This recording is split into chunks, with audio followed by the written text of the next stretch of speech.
हरिओम, जय बजरंगबली। पहला क्वेश्चन देखो भाई, बिसलदेव रासो की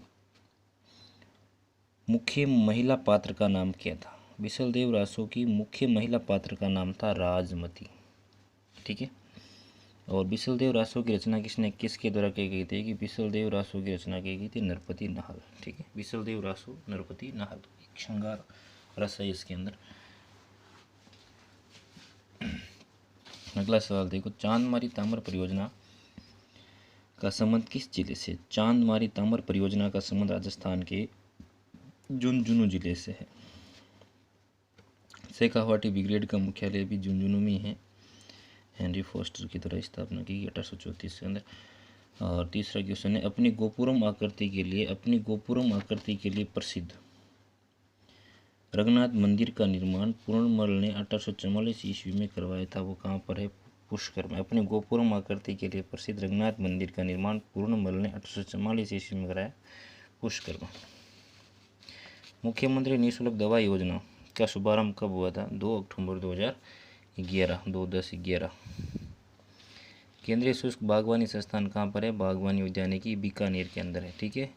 गुजर प्रत्यारकालीन मंदिर कौन कौन से? 4-5 मंदिरों के नाम बताओ जो गुजर प्रत्यारकालीन है, महामारू शैली के अंदर निर्मित है। आभानेरी का हर्षद माता मंदिर, आहड़ का आदि वराह मंदिर, राजूरगढ़ का नीलकंठ मंदिर, ओशिया का हरिहर मंदिर, कोट मांगलोड का दधिमती माता मंदिर और किराड़ो का सोमेश्वर मंदिर। ये गुजर प्रत्यारकालीन मंदिर है। ठीक है। आगे चलते हैं। अली बख्शी ख्याल का संबंध राजस्थान के किस जिले से है? अलवर से है। अली बख्शी ख्याल का संबंध अलवर से है। अली बख्शी ख्याल अलवर, और कुचामणी ख्याल लच्छीराम और उगमराज, और शेखावटी ख्याल दादूराम है, दुलिया राणा। और ऐसा नगर जो महाभारत और ऐसा प्राचीन नगर जो महाभारत और महाभाष्य में दोनों में उनका उल्लेख है, तो वो है मध्यमिका नगरी चित्तौड़। नगर है वो टोंक है। ठीक है। हंसावली की रचना किसके द्वारा की गई थी? असाहित के द्वारा की गई। हंसावली क्या है? हंसावली राजस्थानी साहित्य की प्रारंभिक रचना है, हंसावली। ठीक है। और अकबर ने 7000 का मनसब और फर्जंद की उपाधि किसे दी? अकबर ने 7000 का मनसब और फर्जंद की उपाधि मान सिंह को दी। ठीक है।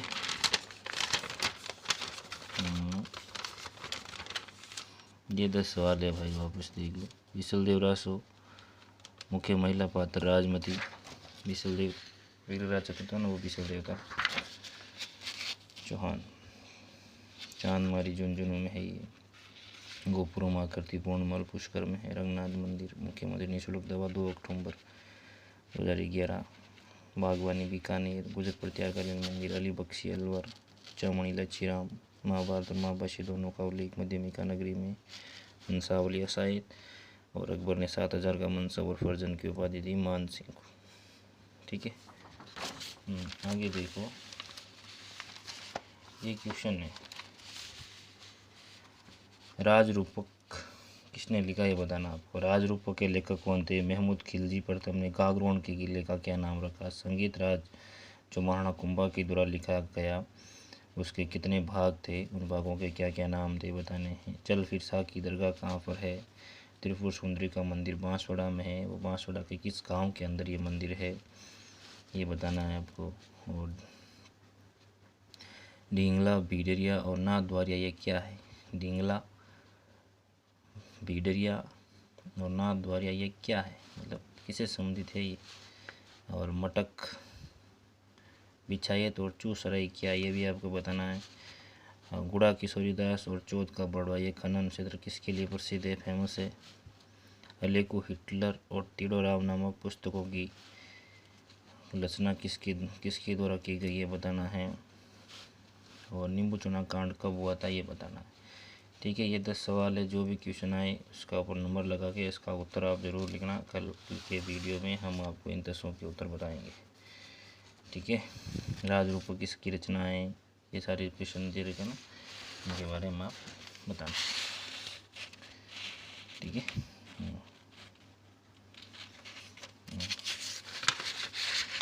आगे चलते हैं हम हमारे इंडिया की क्वेश्चन लेते हैं। गोदावरी, गोदावरी की सहायक नदियाँ बतानी है आपको। गोदावरी की कौन कौन सी सहायक नदियाँ हैं? पेनगंगा, वेनगंगा, इंद्रावती, प्राणहिता और मंजीरा, ये सहायक नदियाँ हैं गोदावरी की।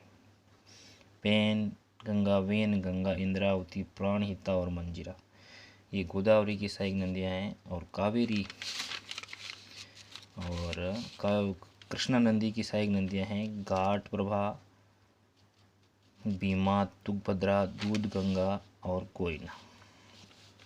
ठीक है, कावेरी की है अमरावती, भवानी, नोहल और अर्कावती, ये कावेरी की सहायक। नर्मदा की है तवा, हिरण, कोलार, हथनी और करजन। ठीक है, ये 4 नदियां हैं, इनके बारे में सहायक नदियों का कभी क्वेश्चन पड़ता है तो बताइएगा। पेनगंगा, वेनगंगा, इंद्रावती, ये गोदावरी से संबंधित हैं। घाट, पीतू, कृष्णा और अमर, भवानी, नो, कावेरी। ठीक है, इस प्रकार याद रख सकते हैं। आगे चलते हैं। पिचवरम मैंग्रोव कहाँ पाए जाते हैं? पिचवरम मैंग्रोव कहाँ पाए जाते हैं? पिचवरम मैंग्रोव ये पाए जाते हैं आपके पिचवरम मैंग्रोव। पिचवरम मैंग्रोव पाए जाते हैं तमिलनाडु के अंदर। पिचवरम मैंग्रोव कहाँ पाए जाते हैं? तमिलनाडु के अंदर। पिचवरम मैंग्रोव तमिलनाडु। और भागीरथी और अलकनंदा का संगम कहाँ होता है? भागीरथी और अलकनंदा का संगम होता है आपके देवप्रयाग में। भागीरथी, अलकनंदा, देवप्रयाग, उन सब में अलकनंदा कॉमन है और अलग चलता रहता है। ठीक है, एक जगह मैंने गलत बताया, उसको सही कर लेना। भागीरथी और अलकनंदा, देवप्रयाग। सेलवास का अर्थ क्या है? सघन भूमध्य रेखीय वन अथवा वर्षा वन, ये है सेलवास। सेलवास क्या है या सेलवास का क्या अर्थ है? सघन भूमध्य रेखीय वन अथवा वर्षा वन सेलवास कहलाते हैं। अब ये एक क्वेश्चन ही समझ लो आप। काठियावाड़ तट, कोंकण तट, मालाबार तट और कोरोमंडल तट, इनमें से चारों तटों में से कौन सा तट है वो पश्चिमी तट का हिस्सा नहीं है, पश्चिमी तट का भाग नहीं है। तो सीधी सीधी बात है, पश्चिमी तट का भाग नहीं, कौन सा है? कोरोमंडल तट है। कोरोमंडल तट ही होगा, कोरोमंडल तट, ये पूरी तट के अंदर आता है। ठीक है, काठियावाड़, कोंकण और मालाबार, ये तीनों पश्चिमी तट के हिस्से हैं। कोरोमंडल पूर्वी तट का है। रूर औद्योगिक क्षेत्र, रूर औद्योगिक प्रदेश कहाँ पड़ता है? जर्मनी के अंदर पड़ता है। लौह इस्पात उद्योग है और ये कहाँ पर है ये बताना। राउरकेला कहाँ पर है? राउरकेला उड़ीसा के अंदर है। भिलाई छत्तीसगढ़ में है। भी 6 याद रख लो। रा उ से उड़ीसा आ जाएगा। दुर्गापुरा पश्चिम बंगाल। ठीक है, ये हिंदुस्तान स्टील लिमिटेड द्वारा शासित है। और ये सर्कुलेंट कारू, ये बायोडाइवर्सिटी हॉट स्पॉट है जो किस कहाँ पर है? अफ्रीका के अंदर है। ठीक है, सर्कुलेंट कारू।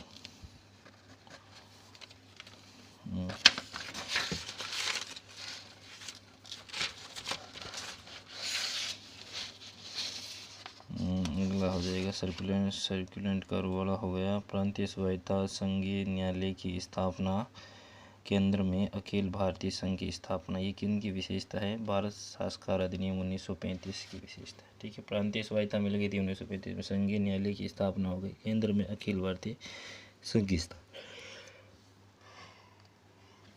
ठीक है,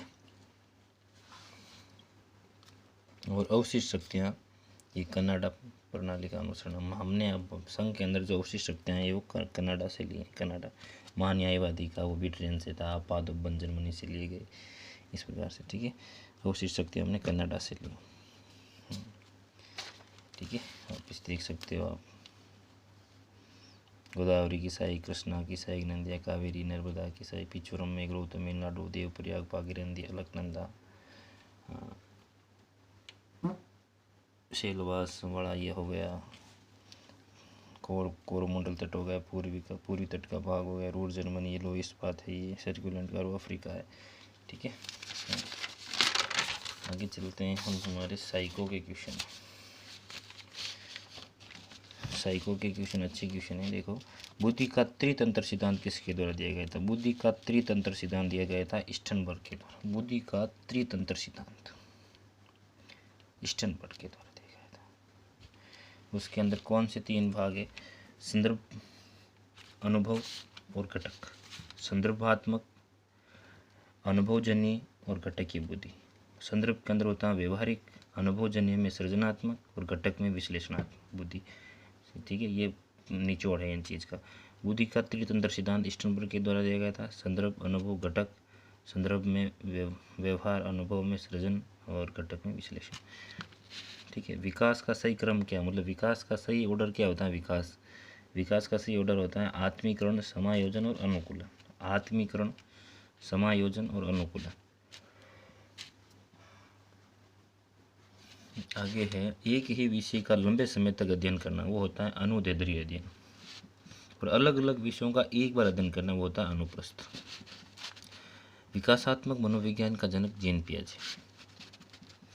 पियाजे द्वारा आत्मीकरण, समायोजन, संतुलिनीकरण और स्कीमा शब्दों का प्रयोग पियाजे द्वारा किया गया है।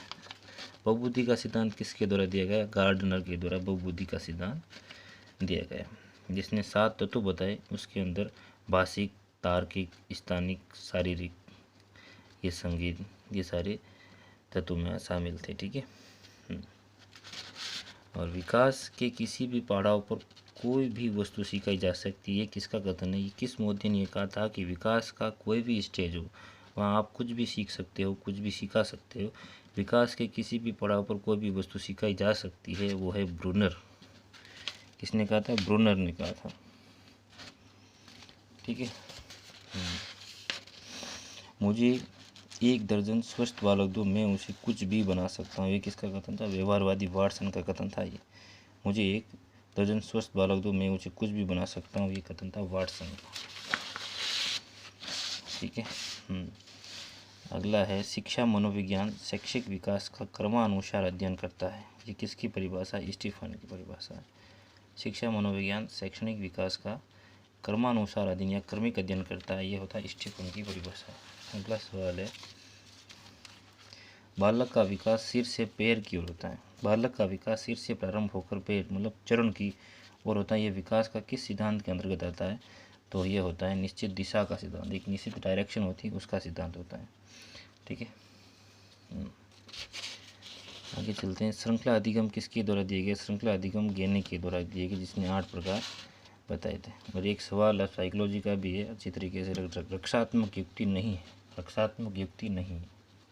रक्षात्मक मतलब होता है अप्रत्यक्ष, इनडायरेक्ट मेथड। कौन सी नहीं है? इसे प्रतिगमन, क्षतिपूर्ति, उदातीकरण या शोधन बोल सकते हो। और चौथा ऑप्शन है साहचर्य। इनमें से कौन सा उत्तर होगा, ये आपको बताना है। ठीक है भाई साहब, राजस्थान का क्वेश्चन ये 10 सवाल और ये 1 सवाल आपको जो भी देखे इस वीडियो को ज़रूर कमेंट बॉक्स में लिखना आपके भाई के लिए। ठीक है, जय हिंद, जय भारत।